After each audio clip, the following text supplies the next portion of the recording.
This week, one of last year's best PC games gets a release date on Xbox, developers done with a PS3 exclusive franchise, gamers looking forward to the new Aliens game this spring are in for a surprise, a new handheld might be hitting the market, and rumors about a new Xbox might upset gamers. I'm Jared, and welcome to the Game Heroes Weekly News. One of 2011's best PC games was given a release date on Xbox 360. The Witcher 2 will be making its console debut on April 19th. The Xbox version of the game will include all the current DLC, as well as 4 additional hours of gameplay with 2 new quests.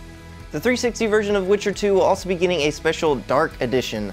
For the cost of $99.99, players will be getting a giant box for the game, a making of DVD, the Witcher 2 original soundtrack, a 200-page art book, a Wolf's Head Witcher medallion, and stickers. It's great to see one of last year's sleeper hits, as well as best reviewed games, get some console love.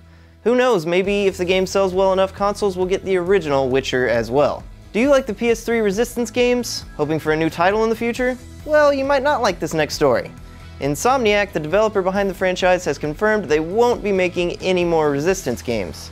Insomniac's CEO, Ted Price, explained in a YouTube video that Resistance has reached its logical conclusion in terms of the story that they wanted to tell. Price also says this doesn't mean the end of the franchise, as Sony owns the rights to the series. Insomniac has been a Sony exclusive developer since 1996, working on other major PlayStation franchises like the Ratchet & Clank series. Looking forward to getting a hold of Gearbox's Aliens Colonial Marines this spring? Well, it looks like you're going to have to wait a little bit longer. The game's publisher Sega issued a statement saying Colonial Marines has been pushed back to fall 2012. No reason was given for the delay, but the game has already seen several delays in its long development. Sega did release a new trailer for the game to get us more excited, but falls such a long ways away. Looks like there might be a new handheld hitting the market. No, I'm not talking about the PlayStation Vita or even Microsoft or Apple entering the market. According to Famicom Plaza, SNK Playmore is making a new handheld called the Neo Geo Portable, which will, well, just that, be a portable Neo Geo system. Images and specs of the portable have been popping up all over the internet, and according to Kotaku.com, the portable will have a 4.3-inch LCD screen, 4 face buttons, 4 shoulder buttons, an analog stick, AV output, 2 GB of onboard storage, and will also support SD cards. Apparently, the Neo Geo Portable will also come preloaded with a bunch of awesome games like Metal Slug, Fatal Fury, King of Fighters 94, The Art of Fighting, and many more, and that's pretty awesome. SNK has yet to make a statement on the possible handheld, but from what I just said, it sounds like an awesome idea.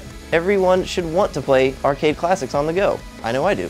Rumors about the next Xbox started flying around this week. The new console, which looks like it'll be making its debut at this year's E3, might be coming with a few surprises. One rumor is that the new Xbox will have Blu-ray, which comes off as a little strange seeing as its direct competitor Sony develops the technology. However, the biggest rumor about the new potential Xbox is that it won't be able to play used games. No word on how the console would be able to lock out used games, maybe use a code similar to the online passes many publishers are pushing with new games right now. But one thing's for sure, if this rumor turns out to be true, Microsoft will be in for some backlash. If you think about it, locking out used games affects a lot of things. Game rentals won't be possible, as well as, say, borrowing games from friends. Yes, the used game market will become obsolete when games eventually go all digital, but it probably won't happen the next console generation. Publishers just need to be patient. If this rumor does end up being true, Microsoft better be ready for a whole slew of angry gamers. I guess we'll just have to wait until E3 to find out. Finally, here are this week's new game releases. Looks like this week we'll be finally getting some big name titles. Tuesday, the following games will be hitting store shelves. Soul Calibur 5 will be available on Xbox 360 and PS3, Final Fantasy XIII-2 on 360 and PS3, and Never Dead for both 360 and PS3. For more kick-ass content, make sure to check out thegameheroes.com. thegameheroes.com. We do got com. That's for show. Anyway, okay. For more kick-ass content, make sure to check out thegameheroes.com. I'm Classy Man Jared, and we'll see you next week.